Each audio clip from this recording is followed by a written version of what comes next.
All right, we'll get started. The biggest mistake card counters make. What is the biggest mistake? Forgetting basic strategy plays? Losing track of the running count? Not varying bets enough to win?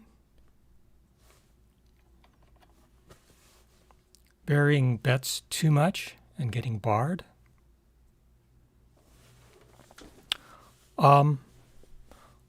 I think it's none of these things all happen, but I think the biggest mistake is this: over betting while the count is favorable. And what does over betting mean? Failing to anticipate the likelihood of losing streaks, and losing streaks will definitely happen. Losing your whole bankroll, having no money left to gamble. Or, if you don't lose your whole bankroll, losing so much, so fast, that you quit in disgust. You say, the true count was +5, but I lost every hand.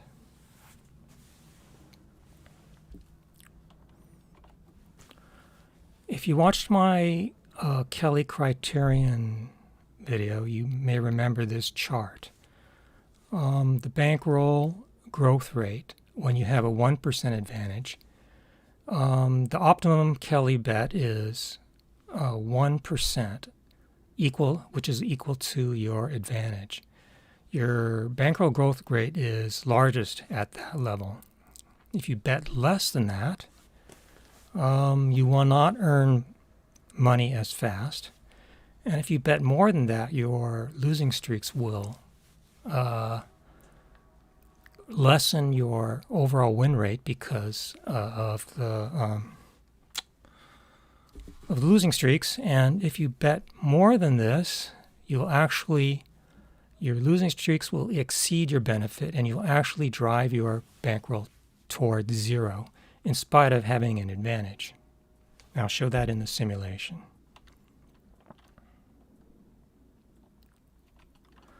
Before we get to that, consider the following blackjack game.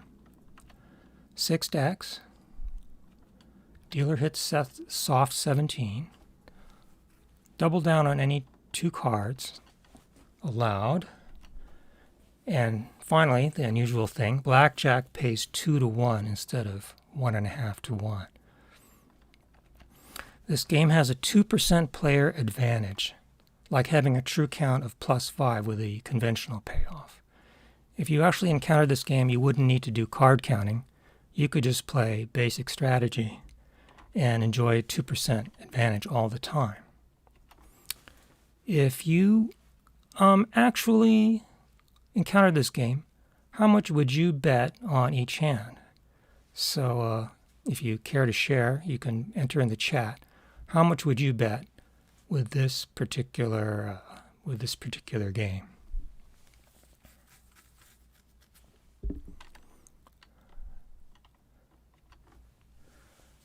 Okay, so I'll be running a simulation of a coin flip game that pays 1 to 1 using a biased coin that has a 51% chance of heads, 49% chance of tails.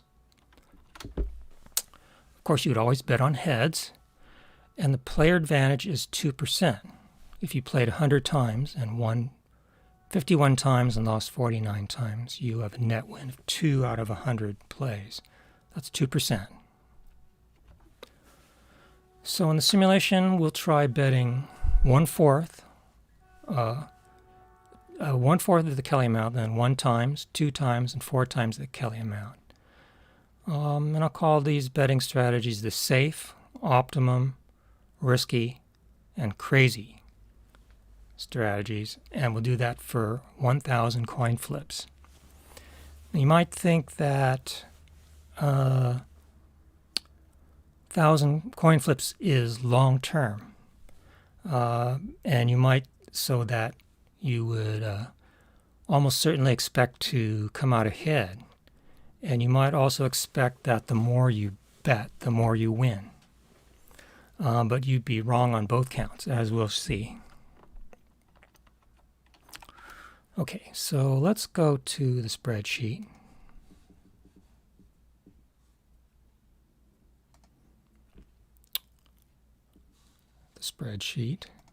Here we go.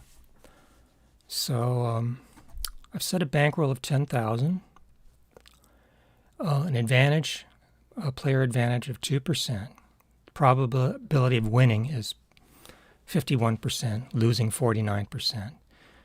And then I randomly flip the coin 1,000 times.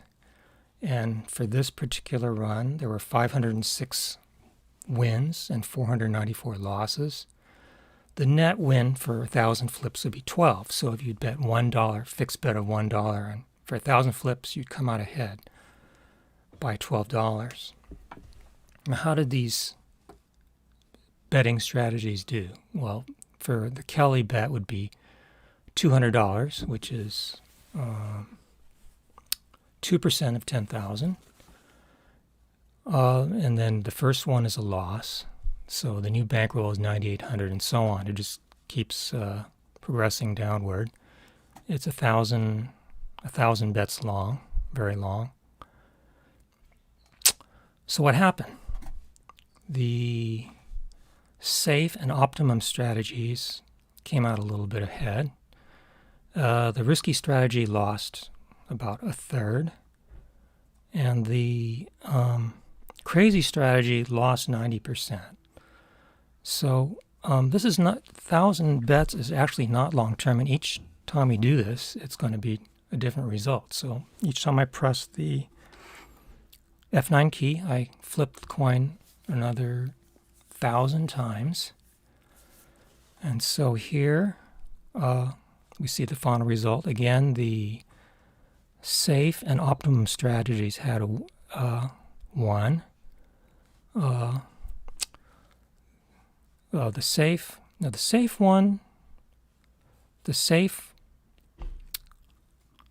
optimum and risky ones all won, but the crazy one lost about half of the bankroll. Now, the crazy strategy does do well when you have a winning streak. It hit 100,000 here, but ended up at 5,000 here. You can see the ending results here. Let's do this a few more times and see what happens.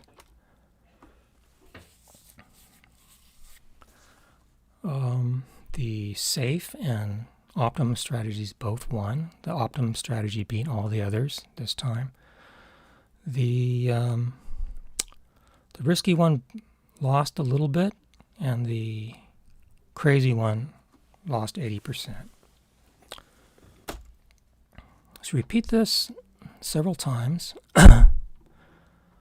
Here we have a net loss of 48 bets. The safe strategy lost the least.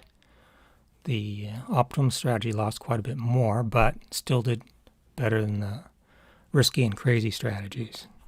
This crazy one ended up with a bankroll of $9.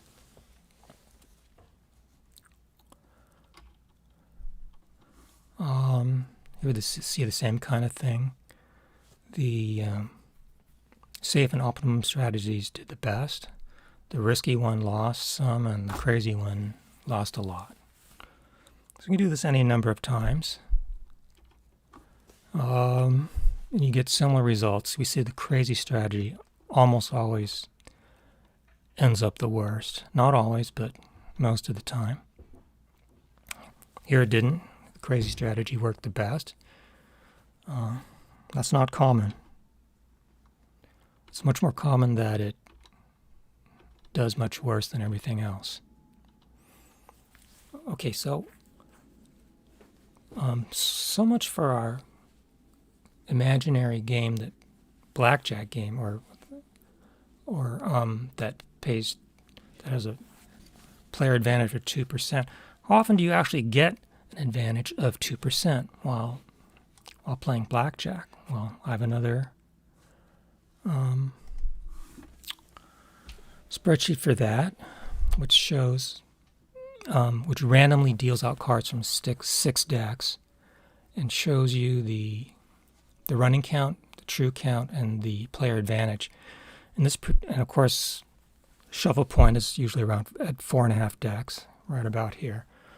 So here you may be in the 4.5 decks. You get to play maybe one, maybe two hands at 2%. This is the 1% line. This is the 3% line. So right in between is the 2% line. How often you get to play 2%? I'll click here to deal out another 6 decks, or 4.5 decks. Let me try that again. Here you never reach that 2% advantage level, the whole 4.5 decks. Again, you never reach that 2% advantage level for 4.5 decks. Another 4.5 decks, you never get above 1%. Here you never even break even. You never reach the 0%. Same here. Same here. Same here. Same here. By now you've probably played a couple of hours, and you've played maybe half dozen hands at 2%. So to play 1,000, imagine it took you a long time to play 1,000 hands of blackjack with an advantage of 2%. And even then, you're not guaranteed to come out ahead. So it's a very tough game. That concludes the presentation. So I've got some links at the bottom of the description in case you want to find out more.